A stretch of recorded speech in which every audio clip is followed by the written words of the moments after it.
Indian domestic circuit जाना जाता है जिस तरह का उनका पूरा रोबस्ट स्ट्रक्चर है, जिस तरह से प्लेयर्स को तैयार किया जाता है उस चीज़ के लिए और एकदम इंटरनेशनल मैचेस के लिए रेडी रखा जाता है। और उसका एक प्राइम एग्जांपल थे लास्ट मैच में इंडिया वर्सेस साउथ अफ्रीका, जो फर्स्ट ओडीआई था उसके अंदर साई सुदर्शन जिस तरह की बल्लेबाजी करी अपने डेब्यू मैच पे, बहुत ही काबिल तारीफ थी। काफ़ी मेच्योर्ड इनिंग्स थी और जिस तरह के शॉट्स खेले, चाहे स्क्वायर ऑफ द विकेट हो या सामने की बात हो, हर तरह से बहुत ही बेहतरीन शॉट्स खेले थे। और टेक्निकली साउंड बल्लेबाज, टेम्परामेंटली साउंड बल्लेबाज, मतलब आप बात क्या ही करो, इतनी अच्छी बल्लेबाजी करी है। हमने साई सुदर्शन का जो ये वाला रूप देखा है वो अलग है काफ़ी कंपेयर टू जो उनका आईपीएल में रूप था। आईपीएल में हमने देखा बहुत सारे छक्के मारते हुए उनको, लेकिन यहाँ पर जो 55 रन की उन्होंने पहली पारी खेली है अपनी डेब्यू में, वो 9 चौकों के साथ खेली है। सिर्फ और सिर्फ 9 चौके, बाउंड्रीज लगी हैं, जो बताता है कि कितना ज़्यादा ग्राउंडेड शॉट्स खेला साई सुदर्शन ने। अब साई सुदर्शन की बल्लेबाजी की अगर हम बात करें तो उनका जो स्टांस है काफ़ी ज़्यादा, एक तो लंबे कद के हैं, तो जो बल्लेबाज है, बल्ला है जो उनका, तो बल्ला जो है वो नीचे की तरफ ज़्यादा रखते हैं रादर देन जो हमने जनरली देखा है कि आजकल सब ज़्यादा खड़े रहते हैं बल्लेबाजी करते हुए, स्टांस एकदम ऐसे स्टेडी रहता है और बैट जो है पहले से ऊपर रहता है बैकलिफ्ट। उनकी बैकलिफ्ट नीचे से ही आती है जब बल्लेबाजी कर रहे होते हैं। और उसके बाद जो उनका हेड पोजीशन है वो इतना ज़्यादा स्टेडी था कि उसकी वजह से ही आपके मेजरली जो शॉट थे वो एकदम सही तरह से जा रहे थे, एग्जीक्यूट सही हो रहे थे। और हमेशा जो बेसिक्स होते हैं उसमें यही सिखाया जाता है कि आपका जो हेड पोजीशन है वो एकदम स्टेडी रहना चाहिए। अगर आप बॉल को देख रहे हो ऐसे हिलना नहीं चाहिए कुछ भी। And that is the reason जो उन्होंने पहला चौका मारा था अपने डेब्यू का पहली गेंद पे, वो इतना प्यारा था। और जो उनका बैट फ्लो आया था और जो हेड पोजीशन थी वो बिल्कुल एकदम बॉल के नीचे थी। और वो ऐसे चौका जो उन्होंने लगाया उससे पता चलता है कि दोनों जो हाथ हैं उनके वो काफ़ी ज़्यादा अच्छे कंट्रोल में थे। और सबसे अच्छी बात यह है कि दोनों हाथों का उनका बहुत ही अच्छे से ऑप्टिमम यूटिलाइजेशन करते हैं।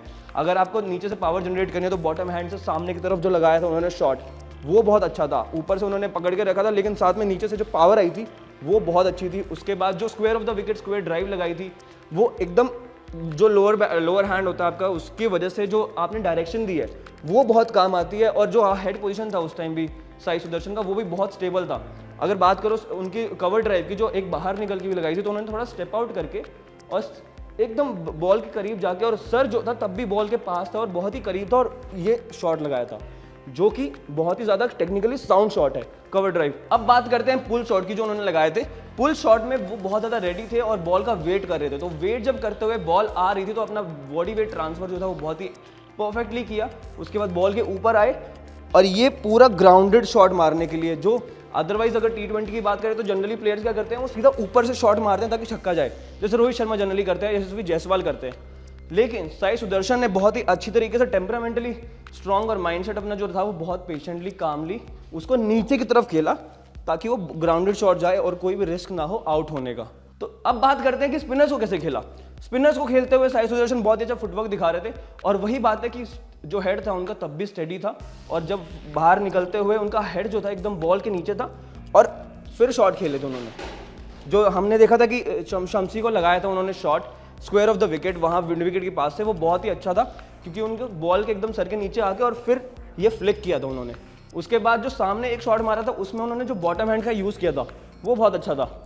जिस तरह से उन्होंने वो खड़े रहे थे और बॉल का वेट किया, थोड़ी छोटी गेंद थी, उसको चाहे तो वो ऊपर से ही मार सकते थे, लेकिन नहीं, क्योंकि ये वनडे क्रिकेट है, आपको T20 की तरह नहीं खेलना है, आपके पास इतना बड़ा स्कोर भी नहीं था चेज करने के लिए।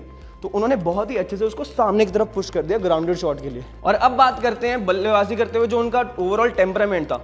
तो हेड तो एकदम स्ट्रॉन्ग था ही, उसके बाद जो माइंडसेट था वो बहुत क्लियर था कि मुझे कोई बड़े शॉट्स नहीं लगाने हैं, मुझे ज़्यादा छक्के लगाने नहीं है, मुझे सिंगल डबल निकालना है और उसके साथ साथ मेरे को बाउंड्रीज की तरफ फोकस ज़्यादा करना है। और वही देखने को मिला साई सुदर्शन की बल्लेबाजी में।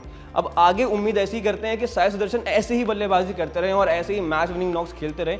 इंडिया को एक और लेफ्टी बैट्समैन मिल गया है जो कि बहुत ज़्यादा प्रॉमिसिंग है और आगे आने वाले टाइम में टॉप ऑर्डर का एक कंसिस्टेंट बल्लेबाज बन सकता है और पोटेंशियल रखता है। अगर आपको ये वीडियो पसंद आई तो सब्सक्राइब करना क्रिकेट ज्ञान को, और ऐसी वीडियोस देखने के लिए आगे बताते रहना कमेंट्स में अगर आपको अच्छी लगे तो। Thank you so much.